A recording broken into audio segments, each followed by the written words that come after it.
Futures and options on futures trading involve substantial risk and is not a suitable investment for all types of investors. Past results are not necessarily indicative of future results. When I use the word I in this video, it refers to what I teach in my charting course or what I author in my twice daily oral and written updates. Prices shown on charts and quote boards are in real time and take into account all known activity up to this point in time. And if you'd like to read more of this disclaimer, simply hit the pause key on your video player. Good afternoon. Ira Epstein of Linn & Associates with your financial market update for this Tuesday, October 3rd, 2017. We're already into the Wednesday trade because we're about 5:03 p.m. Central Daylight Time. So this is how the markets have just reopened. And as you can see, down a fraction. But so what? It's day after day of gain in stock indices. They just don't back off. The dollar was up slightly today, not very much, and we've reopened in the foreign currency market, and other than the yen, most of the currencies are slightly lower in early evening trade. So when we look at a weekly area chart of closes, up and away, look at this 22,607 from this 20,388 just made. Where? In this time frame of the end of March, beginning of the May period. Right in that zone. Wow. Remember, this is a weekly chart, so I'm just giving you the ideas there. When we go to a daily chart of closes, the most recent break low was 21,722, and here we are almost, 450 or so points over that at this point, right up to 22,606. Look at the chart action.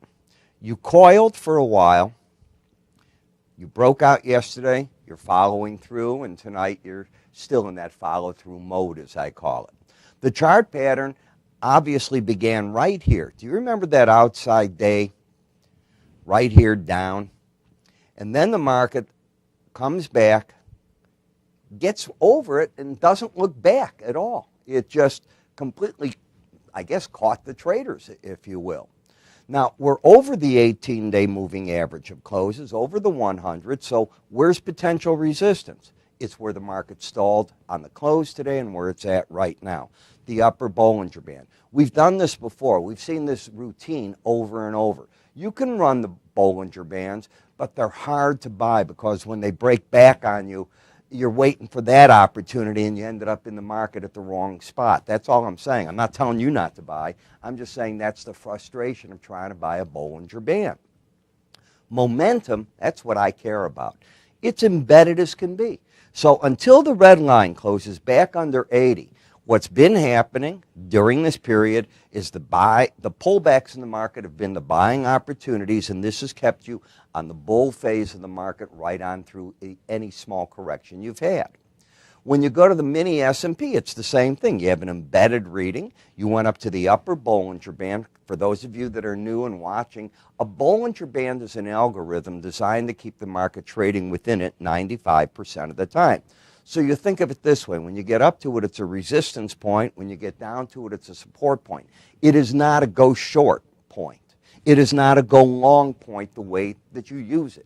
It is one thing to come out of a market. It's a very different thing to take an opposite signal. So we have a market that has reached a resistance area. The momentum is locked in bullish, and unlike the Dow, you do have the pattern of higher lows and higher highs. Very bullish. The Johnny-come-lately, or is the market going to stall here, is the NASDAQ.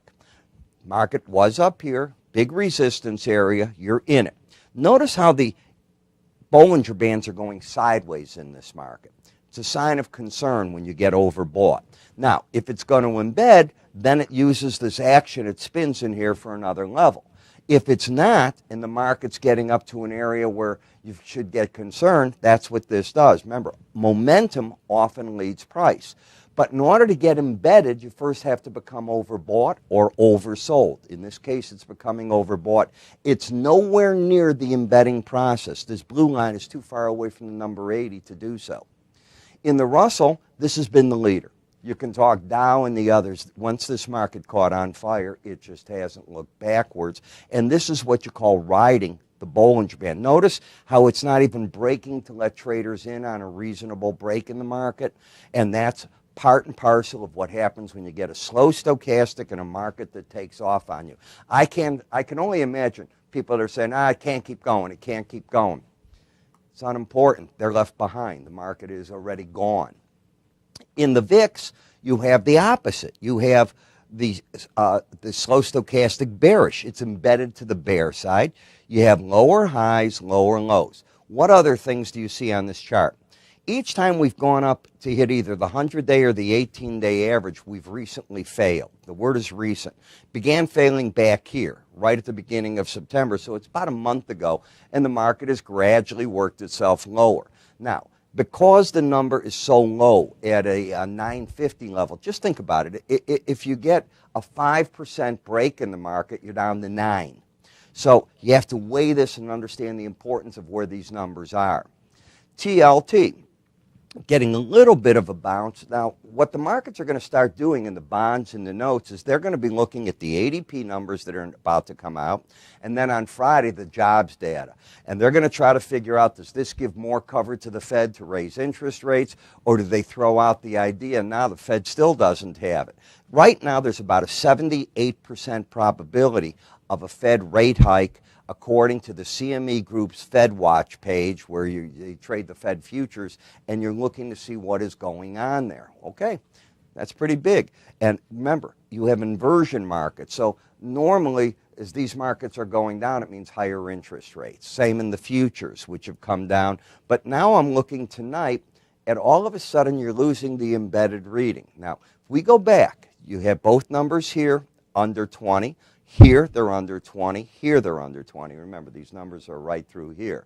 And all of a sudden tonight, on this little bit of a rally, the market is losing that. If it stays lost, the odds strongly favor prices getting back up and challenging this area of the 100-day average to the 18. It doesn't have to, but that's what the theory is that I have on slow stochastics. We'll see if it does that. In the 10-year note, same thing. If you take a look at the close today, the market closed still with the embedded reading. As soon as it reopened, it's losing it. So I think tomorrow's going to be important. You had a bearish crossover in addition, which is strange. So you're losing the reading, and normally when you get a bearish crossover, what I teach, doesn't mean it's accurate, is the market tries to go for a lower low. We're going to find out which one of those is going to work itself out.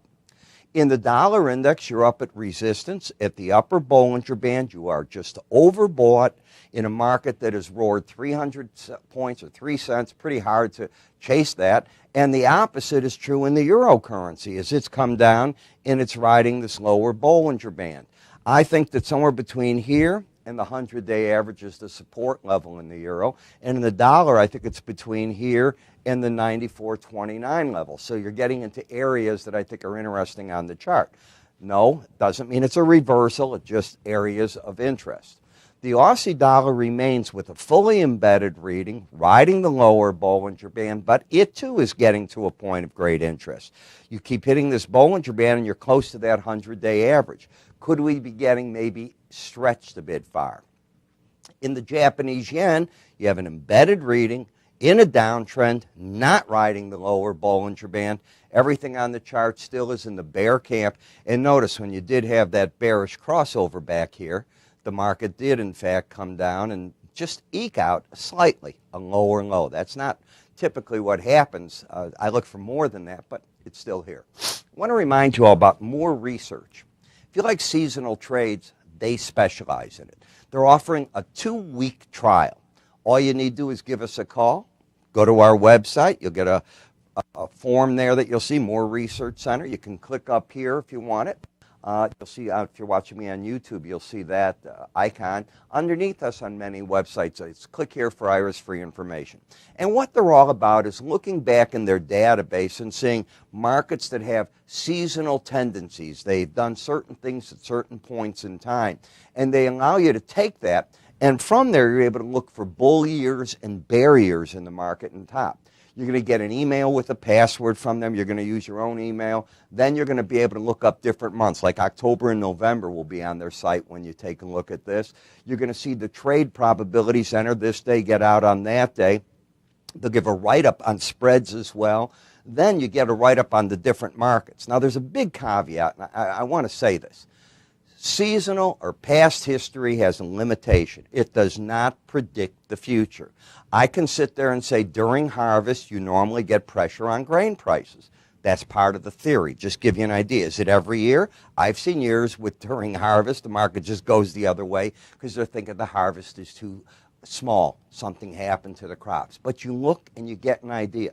Plus these seasonal pattern charts, you can work with them and they're interactive. So let's assume that you're looking at the overall pattern. You're convinced it's a bear year. You can remove the bullish years, the neutral years. You can go to a 5-year, a 15-year, 30-year chart. That's the beauty of looking at this. You get another tool. That's what it's about, a tool and no more than that. So if you'd like to find out more information, how to work with all this, they've made through us available a 2-week trial. Simply call us, go to our website. You can click up here if you're watching me on YouTube, or underneath us at any point it says click here for Ira's free information. I'm Ira Epstein. You have a good day, and I'll see you all tomorrow.